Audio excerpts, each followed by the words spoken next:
难开高热，爽就站起来啦！好，各位朋友，大家好，我是谭万南。今天这部影片呢，我们来跟大家分享雷枪。老实说，那相信呢，大家开季过了一段时间呢，应该感受到了来自队友的雷枪的深层恐惧啊。基本上，你只要看到队友出雷枪呢，这一把大概率就是去了。那为什么会有这个情况呢？我把这个现象呢归咎于这个角色本身。那有些人会说，这个角色能玩、会玩的很强。我必须有一说一，会玩的人用什么都很强，不会只是单单因为你用 Ray Allen 所以就变得很强。所以你要说 Ray Allen 这个角色的强度定位大概在什么地方呢？我们今天这部影片就会来跟大家分享他的优点和几个缺点。先讲结论哦，这个角色非常好玩，甚至有让我回到全明星街球派对当初百花齐放的那种感觉。不过它的缺点远大于它的优点。能不能玩？能玩，仅限3排，而且队友都要跟你超级有默契的情况下，你们才有机会。好，首先呢，第一个促成这个角色不强的原因，就是他的技能发动条件实在是太严苛了。如果你有看过诺斯那部影片，你就会知道啊，他的所有的进攻起手式呢，都必须要建立在我把球传给对方，对方再把球回传给我之后，我身上发了这个绿光的情况下，我这样子才能够去打出一套我的进攻模式。可是这个绿光啊，它的时间超级短，球传到对方手上，对方一定要马上把球回传给你。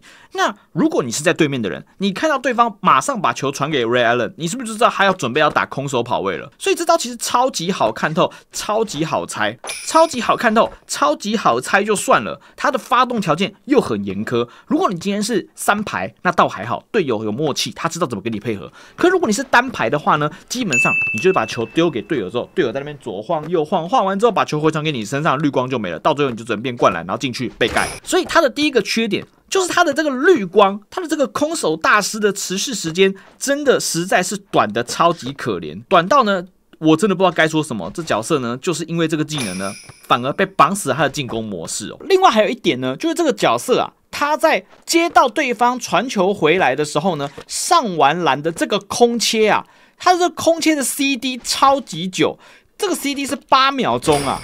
8秒钟呢，意味着你这个空切大概一波进攻里面，你只能够打1次，也就是说，你只要被对方呢，哪怕是猜到1次你的这个空手跑位，你这波进攻就直接废掉了，只能给人家呢来拆炸弹。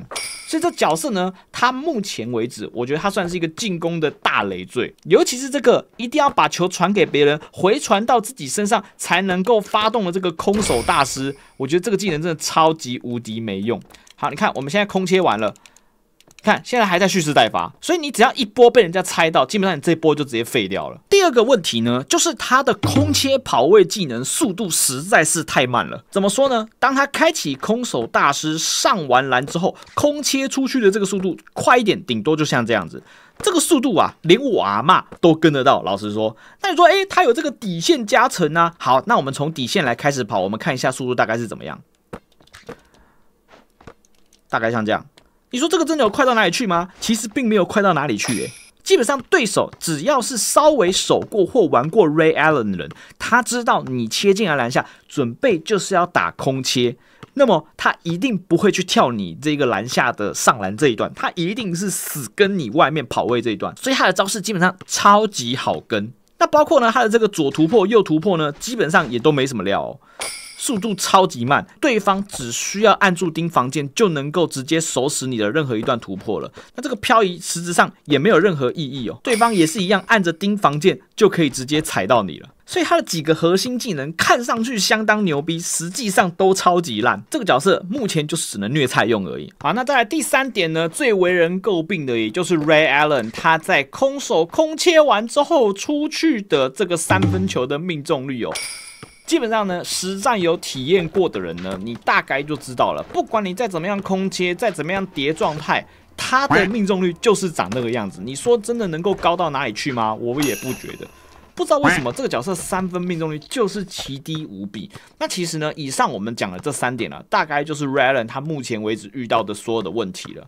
那这些问题呢，其实我觉得只需要营运呢稍微动动数字，这个角色就会变得很强。那我觉得营运他会这样子操作的原因很简单哦，其实就只是呢 McGrady 当时出的太强哦，他一朝被蛇咬，10年怕草绳。为了不把这个角色做得太强，所以刻意把它做得烂一点，顺便呢让大家呢可以去白嫖一下这个角色强化重置的功能啊。所以呢，当然不得不说啊，这样子营运方式呢也是挺聪明的哦。好，那讲了那么多它的缺点啊，那我们还是要讲讲它的优点哦。它的优点呢也蛮明显的。就是他在防守端能够做出的贡献其实还不错。第一个是他的移速呢，本身就是属于偏快的一个角色哦。再来呢，第二个是他的干扰值其实也挺高的。基本上我在实战打的时候呢，只要踩到对方的干扰区，都是严重干扰哦。也不知道为什么他刻意把 Ray Allen 这角色做得这么臭哦。这大概就是他唯一稍微可以拿来缩嘴的优点了啦。但是如果我要来拼防守，我为什么不选一个2号位还更有效一点？我至少还可以去盖火锅呢。所以呢，论防守端的贡献呢，这个角色的可替代性实在太高了。好了，那我们讲了那么多雷枪的缺点跟优点呢，我们接下来呢，大概可以预测一下这个角色在之后如果强化的话，它会是怎么改哦？首先，我觉得第一个它急需改动的就是它的这个空手大师的持续时间只有3秒钟，真的太短了。我觉得要对方把球回传给你很合理，但只有3秒钟实在是太短了。所以呢，我觉得这个是它急需改动的第一个点。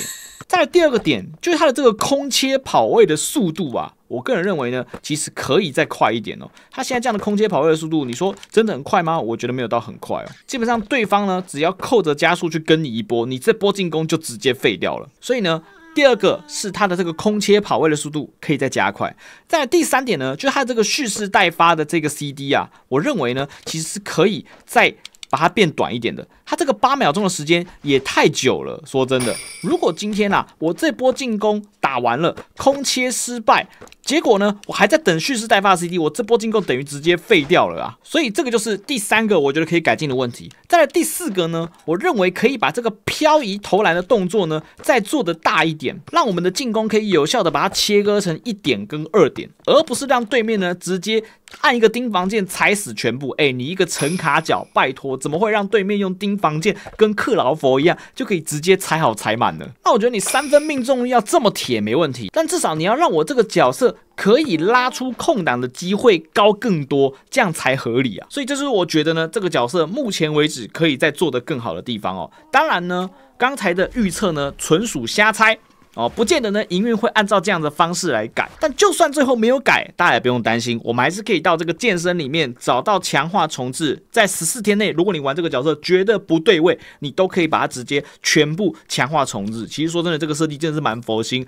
蛮舒服的哦。如果在最近呢，下一只角色即将来临，那么我相信呢，这只角色绝对是我目前呢想把它融掉的第一个首选哦。好了，那我知道有些人一定会说呢，哦，这个角色做太烂，你也在那边嫌啊，之前Tracy McGrady 做太强，你也在那边嫌，你这个人怎么那么难伺候哦？沉卡角就应该要有沉卡角所谓的强度吧？你说他需要技术才能玩得好，那就算了。问题是我有技术，这个角色的上限也不高啊。如果营运真的如我所说的补强了这一些技能的话，那这个角色会不会变得过强呢？我可以斩钉截铁的跟你说，绝对不可能。为什么？因为这个角色你光看他的玩法就知道他是一个需要基本观念才能够去玩的角色，他不像当初的 Tracy McGrady 一样无脑突破、无脑投、无脑顶，完全没有人守得到你的那个角色。这个角色绝对不是这种角色，所以我可以大胆的说，这个角色就算他补强了我刚才所说的那一些内容，